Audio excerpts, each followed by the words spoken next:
Pihak berwenang Arab Saudi telah mengizinkan penggunaan kekuatan mematikan untuk membuka lahan bagi sebuah kota gurun futuristik yang sedang dibangun oleh puluhan perusahaan barat, kata kesaksian seorang mantan perwira intelijen kepada BBC.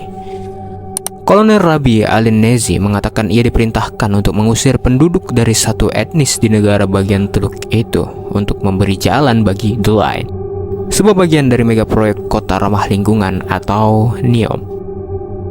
Salah seorang warga lokal ditembak dan meninggal dunia karena memprotes penggusuran tersebut. Namun, pemerintah Arab Saudi dan manajemen NEOM menolak untuk berkomentar. NEOM merupakan sebuah rangkaian proyek raksasa Arab Saudi di bawah visi 2030 yang bertujuan untuk mengubah pantai Laut Merah di Arab Saudi Barat Laut menjadi sebuah kota pintar futuristik. Kota ini diharapkan dapat menjadi tempat umat manusia berkembang tanpa harus mengorbankan keberlangsungan lingkungan hidup. NEOM akan berdiri di atas lahan dengan luas sekitar 26.500 km persegi, hampir sama dengan luas negara Belgia.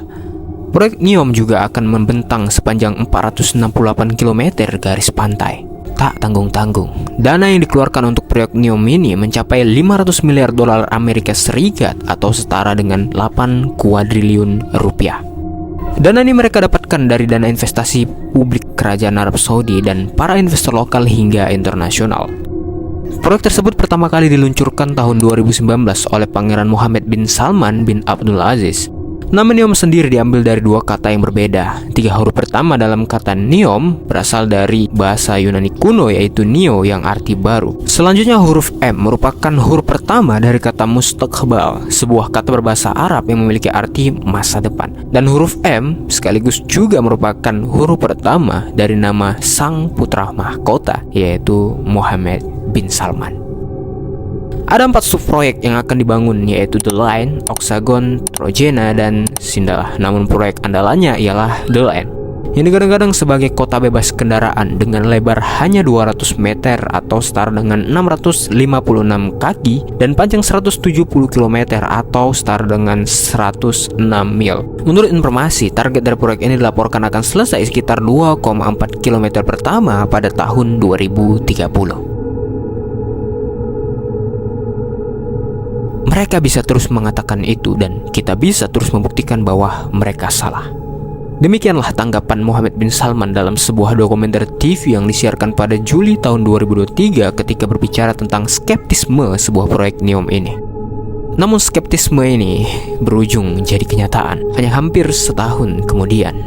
Area yang akan menjadi tempat NEOM berdiri digambarkan sebagai kanvas kosong yang sempurna oleh putra mahkota tersebut. Namun, menurut pemerintah Arab Saudi, lebih dari 6.000 orang telah dipindahkan demi proyek ini dan kelompok hak asasi manusia Al-Quds memperkirakan ke depan angkanya akan terus meningkat. Dalam sebuah laporan yang ditulis oleh BBC, ada 3 desa yang saat ini telah dihancurkan oleh pemerintah Saudi, di antaranya adalah Al-Khuraibah, Sharma, dan Ghayal, serta rumah-rumah sekolah dan rumah sakit telah dihapuskan dari peta. Kolonel Al-Nezi yang mengasingkan diri ke Inggris tahun lalu mengatakan perintah pembersihan yang ia minta adalah untuk Al-Khuraibah, 4,5 km sebelah selatan The Line. Desa-desa tersebut sebagian besar dihuni oleh masyarakat adat Huwaiti yang telah mendiami wilayah Tabuk di barat laut negara itu selama beberapa generasi. Dia mengatakan mendapat perintah pada April tahun 2020.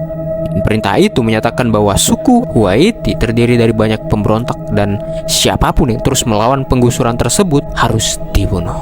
Bunyi surat perintah itu. Akan tetapi Al-Nezi mengaku menghindari misi tersebut dengan alasan dia sedang tidak sehat. Akan tetapi misi tetap berjalan dan benar saja perintah menggunakan kekuatan yang mematikan ini pada akhirnya menyasar kepada penduduk bernama Abdul Rahim Al-Huwaiti. Karena pada saat itu dia menolak memberi izin kepada komite pendaftaran tanah untuk menilai propertinya dan pada akhirnya Abdul Rahim ditembak mati oleh pihak berwenang Arab Saudi sehari kemudian. Setelah peristiwa penembakan tersebut, muncul sebuah pernyataan yang dikeluarkan oleh pihak keamanan Arab Saudi yang pada saat itu menuduh Al-Huwaiti dululah yang telah menembak pasukan keamanan mereka, sehingga mereka terpaksa melakukan pembalasan. Akan tetapi, organisasi-organisasi hak asasi manusia dan PBB mengatakan bahwa dia dibunuh hanya karena menolak penggusuran.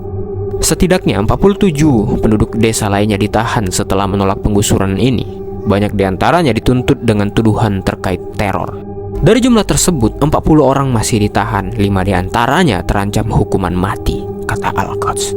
Beberapa orang ditangkap hanya karena secara terbuka berduka atas kematian Al-Huwaiti di media sosial. Pada akhirnya, pihak berwenang Arab Saudi mengatakan sebenarnya penduduk yang kena gusuran proyek The Line ini telah ditawari kompensasi. Tetapi, jumlah yang dibayarkan jauh lebih rendah dari jumlah yang dijanjikan. Serangan terhadap para pengkritik pemerintah Saudi juga tidak hanya terjadi di negaranya doang. Yang tinggal di luar negeri juga pernah menjadi sasaran maut dari akhir hayat sang pengkritik. Yang paling terkenal adalah kasus jurnalis asal Amerika Serikat, Jamal Khashoggi. Dia dibunuh oleh agen-agen Saudi di dalam konsulat negara tersebut di Istanbul pada tahun 2018. Sebuah laporan intelijen Amerika Serikat menyimpulkan bahwa Mohammed bin Salman menyetujui operasi tersebut. Namun, putra mahkota telah membantah memiliki peran dalam hal itu. Bagaimanapun, Kolonel Al-Nezi tidak menyesali keputusannya untuk tidak mematuhi perintah terkait kota futuristik tersebut. Di balik kemegahan proyek NEOM yang menjanjikan masa depan cerah, terdapat kisah-kisah pilu yang seringkali terabaikan. Kisah tentang mereka yang kehilangan rumah, tanah, dan bahkan nyawa demi ambisi besar yang mungkin tidak pernah mereka pahami sepenuhnya.